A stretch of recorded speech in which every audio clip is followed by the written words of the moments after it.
Mesdames, Messieurs, bonsoir et merci de suivre le 20h de la télévision du Burkina.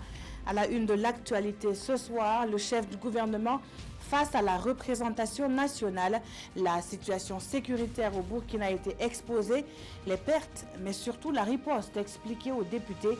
Dans quelques secondes, nous en saurons plus sur les nouvelles mesures prises par le gouvernement pour faire face au terrorisme sur toute l'étendue du territoire national. La crise est désormais derrière l'OTRAF et l'URCB. Les deux organisations fument le calumet de la paix. Dans la foulée, le Haut Conseil du dialogue social prouve son efficacité sur le terrain. On en sait plus sur l'accord signé ce matin entre les transporteurs et les chauffeurs routiers dans quelques instants. Cet accord n'est pas le premier, mais il devrait aider à renforcer la stabilité dans la Corne de l'Afrique. L'Éthiopie et l'Érythrée ont signé ce dimanche un nouvel accord de paix, quelques semaines après l'accord historique de juillet. C'était à Jeddah, en Arabie Saoudite.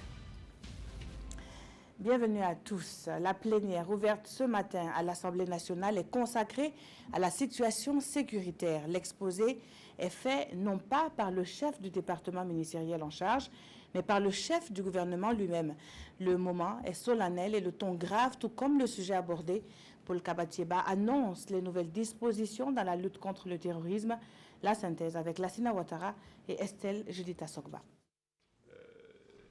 À l'hémicycle, le Premier ministre fait l'état des lieux de la situation sécuritaire au Burkina Faso. Selon Paul Kabatieba, la situation sécuritaire s'est dégradée. On dénombre 69 victimes, dont 31 au sein des forces de défense et de sécurité, suite aux attaques terroristes perpétrées sur l'ensemble du territoire du 1er janvier 2018 au 15 septembre dernier. Ce bilan représente selon lui plus de 50% du bilan total depuis 2015. Au vu des modes opératoires utilisés par les terroristes dans la région de l'Est, la situation est aujourd'hui plus que préoccupante et pour le Premier ministre, il faut agir vite et bien pour contrecarrer l'ennemi commun. Pour ce faire, il annonce les mesures prises par le gouvernement. Le président du Faso a décidé d'ailleurs de réunir le Conseil supérieur de défense toutes les 2 semaines jusqu'à nouvel ordre. Le président du Faso a également donné des instructions pour une relecture rapide de notre politique de défense nationale qui date du 19 avril 2004. Il faut donc adapter notre politique nationale de défense à la nature de la menace. Des instructions ont également été données pour acquérir dans le plus bref délai les moyens aériens, terrestres, humains pour renforcer les capacités opérationnelles des forces de défense et de sécurité. Et ce n'est pas tout. L'action militaire ne saurait constituer l'unique réponse. C'est pourquoi il est nécessaire de continuer à mettre en œuvre le plan d'urgence pour le Sahel, le PUS, qui a été conçu avec une enveloppe globale de plus de 450 milliards de francs CFA et que nous continuons à opérationnaliser cette année pour couper les terroristes des populations, pour empêcher les terroristes de nager comme des poissons dans l'eau au sein de nos populations. Il faut absolument que nos populations soient équipées en infrastructures, qu'il y ait du développement visible dans les provinces, dans les localités, pour que l'attachement à la patrie, ce sentiment national, soit encore plus renforcé et donner de la légitimité à l'usage de la force dans les régions qui sont attaquées par les terroristes, par nos forces de défense et de sécurité. La phase des questions-réponses reprend demain mardi 18 septembre. En attendant, le Premier ministre invite l'ensemble des Burkinabés et surtout la classe politique à taire les divergences et militer pour la défense du territoire national. Ils étaient ce matin à l'hémicycle, mais hier, c'est de Tenkodogo qu'ils étaient solidaires aux forces de défense et de sécurité dans la lutte contre le terrorisme. 3 jours durant, les députés du mouvement du peuple pour le progrès se sont surtout penchés sur la transformation structurelle de l'économie du Burkina Faso. Amadou Ilboudo, Ismaël Diloma Sirima pour le compte-rendu. Une recommandation et 2 motions de soutien sont les points marquants de la clôture des journées parlementaires du groupe MPP. Les députés du parti au pouvoir plaident pour la poursuite des efforts pour une transformation structurelle des filières agro-silvo-pastorales. L'univers de l'élevage et de l'agriculture représente 77% dans le bassin d'emploi. Donc les potentialités pour créer l'emploi au Burkina, le gros stock se trouve là-bas. Et donc c'est pourquoi, et ce n'est pas, j'allais dire, un hasard qu'on ait choisi ce thème-là. Nous pensons qu'il faut encore faire beaucoup d'efforts. Et bien sûr, à l'aune des exposés qui sont passés ici, on a vu à quel niveau est notre agriculture. Notre agriculture a vraiment besoin de transformation, d'une modernisation pour donner de la plus-value et pour vraiment créer de l'emploi. À la fin de cette deuxième journée parlementaire 2018 du groupe MPP, une motion de soutien est dirigée vers les forces de défense et de sécurité. Nous encourageons et félicitons nos forces de défense et de sécurité pour leur détermination, leur patriotisme et leur héroïsme face aux forces du mal. Appelons les vaillantes populations à s'associer à la lutte menée par nos forces de défense et de sécurité FDS. Adressons nos condoléances aux familles des victimes et souhaitons prompt rétablissement aux blessés. À l'endroit du gouvernement, le groupe parlementaire MPP réaffirme son soutien à Paul Kabatieba et son équipe dans leur détermination à réaliser le programme présidentiel. La situation sécuritaire également au menu de la conférence de presse animée par le mouvement Plus rien ne sera comme avant. Les défis sont nombreux et les enjeux énormes pour le MPRESCA qui donne également sa lecture des faits de l'actualité. Le compte rendu avec Paul-David Bambara et Oumar Zombri. La situation sécuritaire au Burkina Faso inquiète le mouvement Plus rien ne sera comme avant, MPRESCA. Pour le mouvement, la recrudescence des attaques terroristes au Burkina serait liée au départ de l'ancien président Blaise Compaoré. Pour résoudre ce problème d'insécurité, le coordonnateur général du mouvement propose des solutions.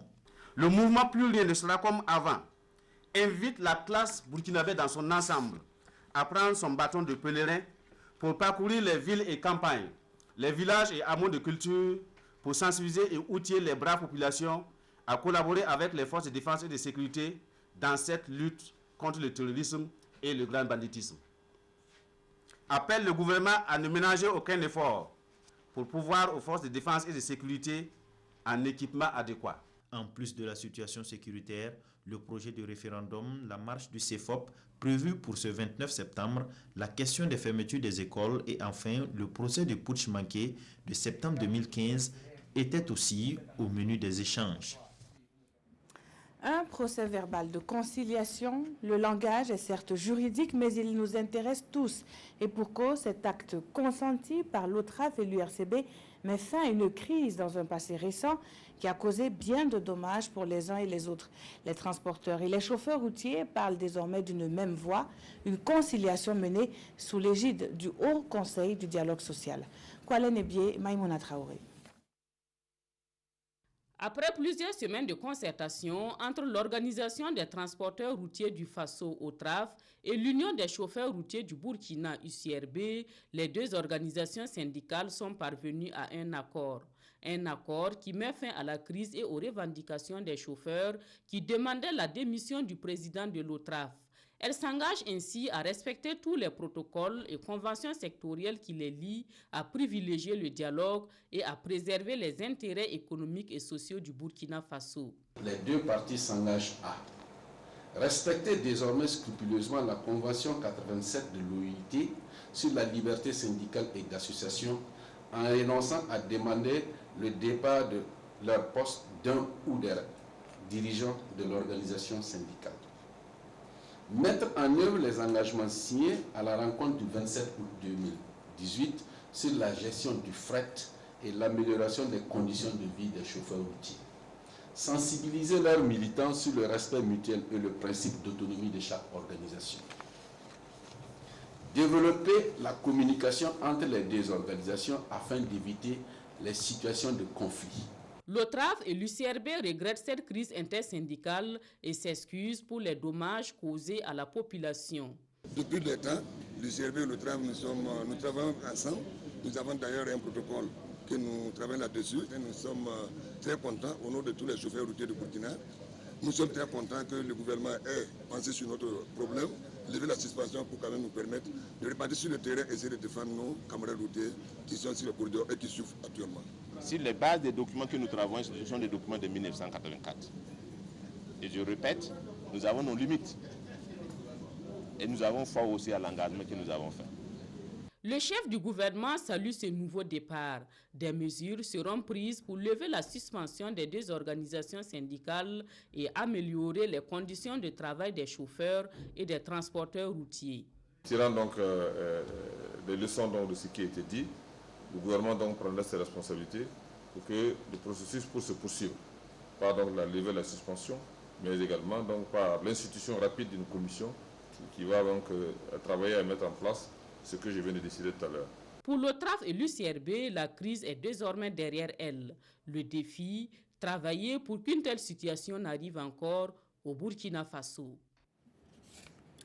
Nous poursuivons ce journal avec un sujet portant sur la santé, plus précisément sur l'actualité de la thérapie antirétrovirale. Une rencontre s'est ouverte à Ouagadougou ce matin. Elle réunit des prescripteurs venus des différents sites de prise en charge du pays.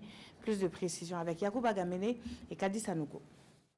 Dans le domaine du traitement du VIH-Sida, avec l'apparition des antirétroviraux ou ARV, les succès scientifiques ne font que s'accumuler. D'une trentaine de comprimés par jour et en 4 prises, on en est aujourd'hui à 1 comprimé par prise et par jour. Face à cette évolution, le ministère de la Santé, en collaboration avec les laboratoires Mylan basés en Inde, dont la représentation en Afrique de l'Ouest est à Abidjan, a initié ce 3e symposium sur l'actualité de la thérapie antirétrovirale. L'objectif visé par cette rencontre est de renforcer les capacités des prescripteurs des ARV venus des 13 régions du Burkina. Avec les nouvelles directives de l'Organisation mondiale de la santé qui recommandent aujourd'hui de traiter toute personne vivant avec le VIH à n'importe quel stade où on découvre sa maladie, le Burkina a choisi une combinaison très efficace, très simple à prendre, qui s'appelle généralement Atripla, mais vous pouvez trouver d'autres noms de spécialités. Et nous avons réuni l'ensemble des prescripteurs pour leur communiquer les dernières actualités sur les traitements pour qu'en retour, sur le terrain, des soins de qualité soient offerts aux personnes vivant avec le VIH. Plusieurs communications sont prévues au cours de cette rencontre, à savoir la situation épidémiologique du VIH au Burkina Faso et laboratoire Mylan, traitement antirétroviral et perspectives. Ouvrons à présent une large page consacrée à l'agriculture et nous prenons la direction de la région des Cascades où les producteurs sont confiants. Contrairement à l'année dernière, à la même période, les récoltes présentent une bonne physionomie. À Soubaka-Niédougou, les attaques des chenilles légionnaires n'ont pas réussi à entacher la confiance des agriculteurs. C'est ce que nous disent Hassan Gourabou et Moumouni Barou. La région de Cascades, l'un des greniers du Burkina, va connaître une bonne campagne agricole malgré les attaques de chenilles légionnaires dans certaines communes. Les spéculations sont presque au stade de maturation, à l'exception du sésame qui est à l'étape de la floraison.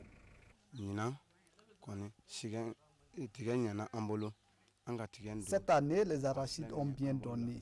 Le maïs à vue d'œil va bien donner aussi, de même que le sorgho et le sésame.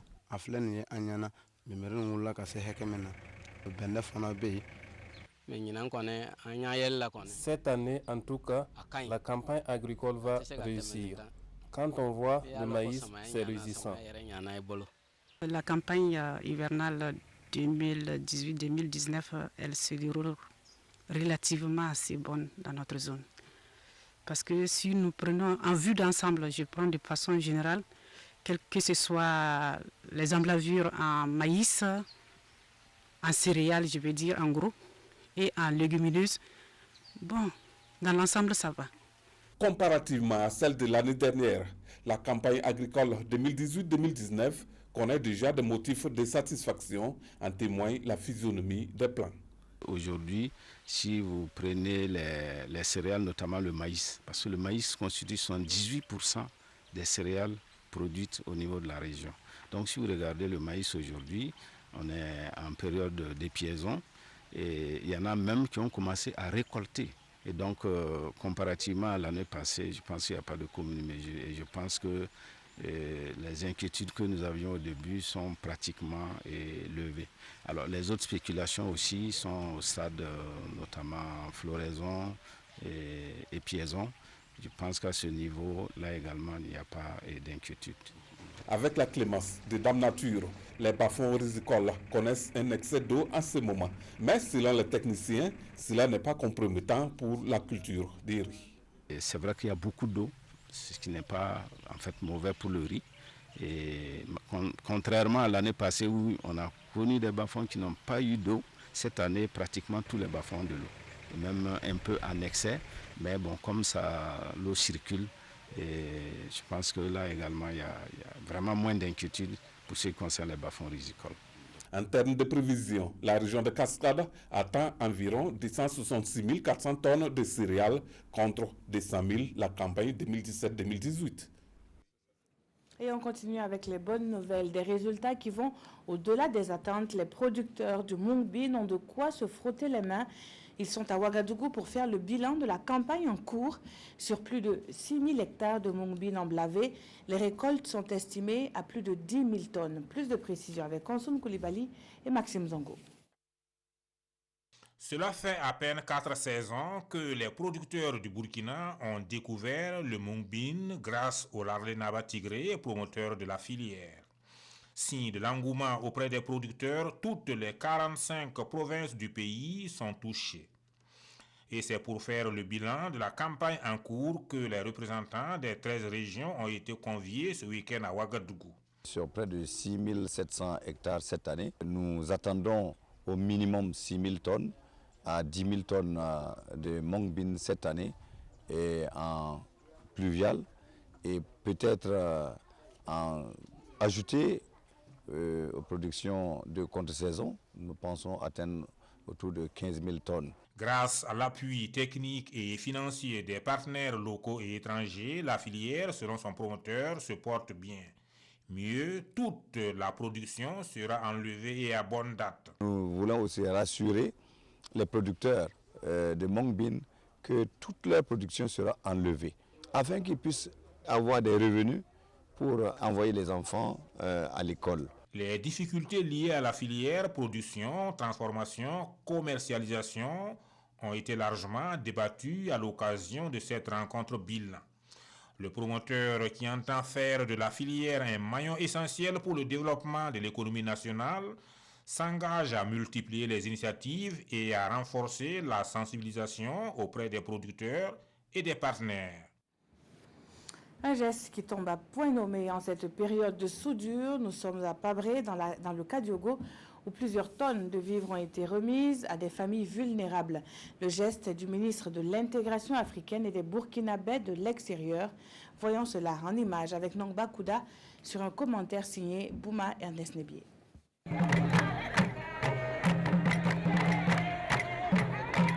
Elle chante et danse, la joie est grande ce jour chez les femmes de la commune de Pabri. La raison, ce geste d'un fils de la localité, Paul Robert Tiendrebougou, ministre de l'Intégration africaine et des Burkinabés de l'extérieur. Un don de 16 tonnes de maïs. Dans cette période de soudure, vous savez que les récoltes ne sont pas encore là et ce n'est pas facile pour les familles. Donc c'est pour ça que nous avons, avec l'aide d'amis, de partenaires, pensé que c'était une bonne chose de venir effectivement soutenir les populations. Un geste du donateur renforcé ici par le Larlé Naba qui offre à ces femmes 500 kilos de Mung Bean. J'ai témoigné de ma modeste solidarité à ce talent de solidarité d'un fils de la commune de Pabré, à l'endroit de ses mères, à l'endroit de ses tantes. J'ai remis 500 kilos de Mung Bean à cette population de ce jour. Et il faut savoir qu'avec les 500 kilos, cela peut nourrir jusqu'à au moins 4000 personnes. Selon la coordination des femmes de Pabri à qui est confiée la distribution de ces vivres, les principales bénéficiaires seront les femmes vulnérables de la commune de Pabri. On parle aussi de cette formation initiée par le ministère de la Culture, des Arts et du Tourisme en partenariat avec la coopération française. Elle est destinée aux animateurs des centres de lecture publique et animateurs culturels. Un atelier en cours à Ouagadougou dont les enjeux sont exposés dans ce reportage de Issa Kafando et Vincent Kendrebogo.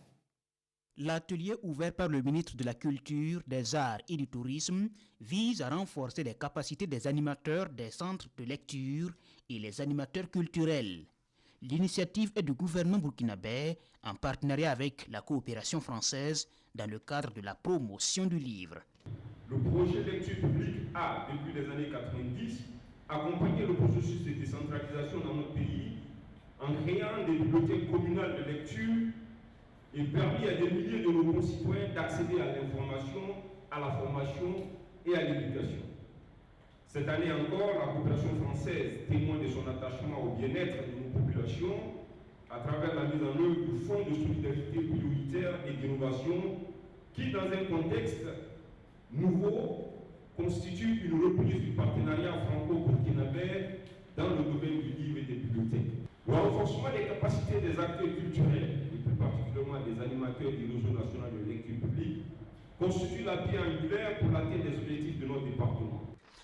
Et selon la formatrice, cet atelier permettra de donner des bases théoriques nécessaires à la bonne animation des centres de lecture installés à travers le pays. Avec le stage, je pense qu'on va pouvoir, ils vont se rendre compte comment toutes les tâches sont articulées les unes entre les autres et comment aussi chaque CELPAC est compris à une tutelle locale qui est sa collectivité locale, la municipalité, la ville, la mairie et aussi à un appui du ministère de la Culture. Après cet atelier, les participants devraient contribuer à la valorisation de la lecture au Burkina Faso. Et dans l'actualité hors de chez nous, l'Éthiopie et l'Érythrée ont signé hier dimanche en Arabie Saoudite un accord de paix jugé historique. En juillet dernier, ces deux pays situés dans la Corne de l'Afrique avaient déjà décidé de mettre fin à un conflit frontalier qui avait fait 80 000 morts en 2 ans. Les accords de paix entre l'Éthiopie et l'Érythrée suscitent l'admiration. Réunis lors d'un sommet au cours duquel ils ont signé un accord de paix cimentant la réconciliation engagée, les dirigeants de l'Éthiopie et de l'Érythrée ont reçu dimanche la plus haute médaille du Royaume d'Arabie Saoudite. Le Premier ministre Abiy Ahmed et le président érythréen Isaias Afwerki ont été reçus par le roi saoudien Salman à Jeddah. L'événement s'est tenu en présence du secrétaire général des Nations Unies, Antonio Guterres. Après l'accord de paix du 9 juillet, les deux dirigeants ont reçu des médailles d'or aux Émirats arabes unis par le prince héritier Mohammed bin Zayed.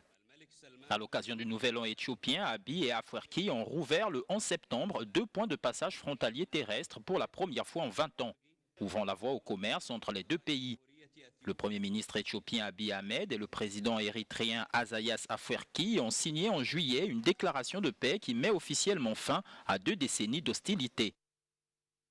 L'Érythrée a acquis son indépendance de l'Éthiopie au début des années 1990 et une guerre a éclaté plus tard au cours de cette décennie à la suite d'un conflit frontalier.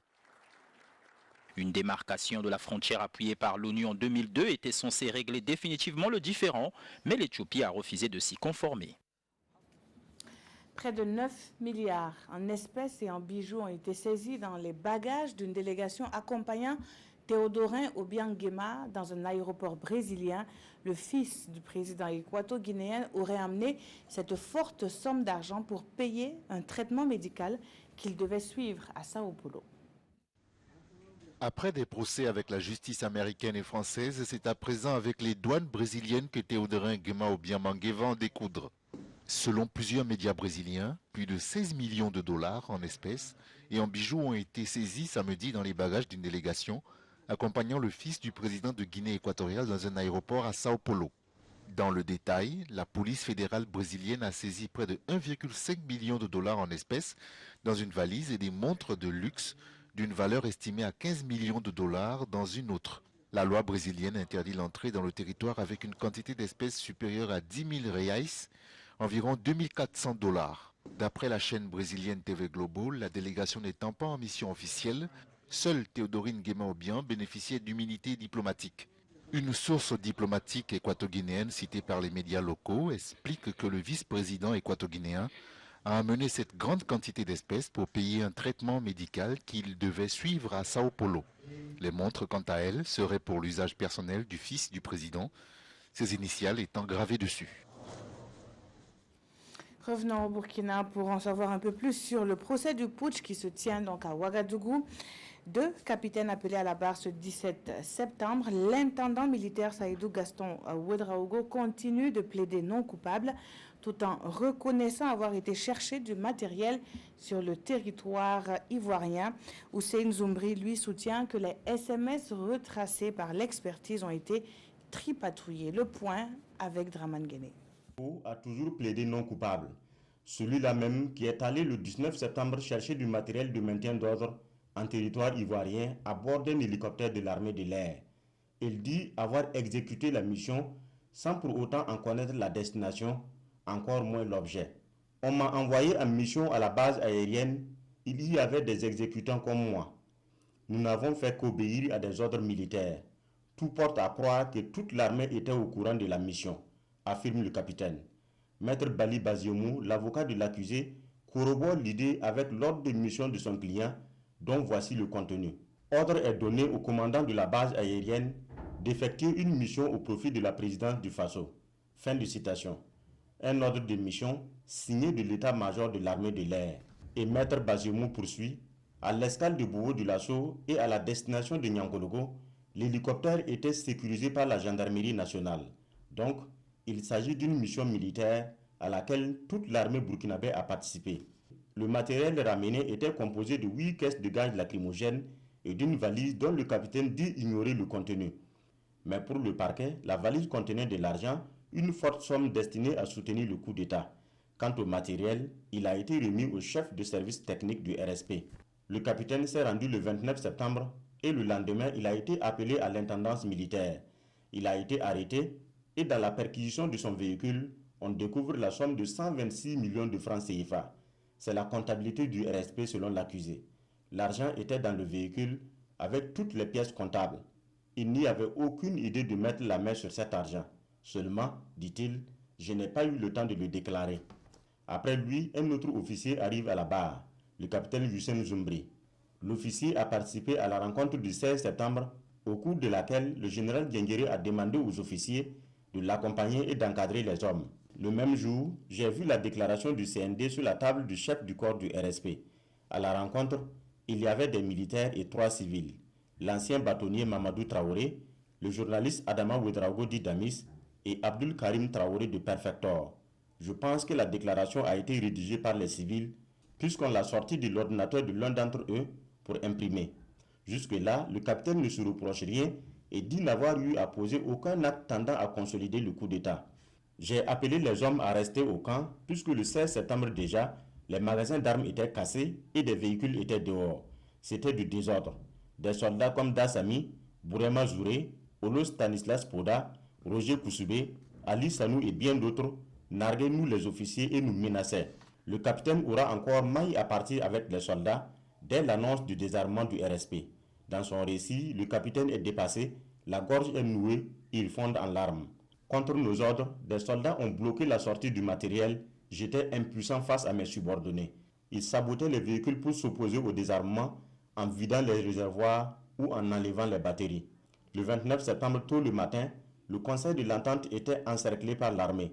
J'ai été arrêté et un de mes téléphones a été retiré. 3 mois plus tard, on me dit que j'ai échangé des SMS avec le lieutenant Jacques Limon.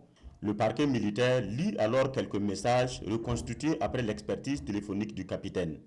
Le capitaine Zoumbri écrit alors au lieutenant Limon, chef de cabinet du ministre de la Défense. « Mon lieutenant, on va couper le signal des médias.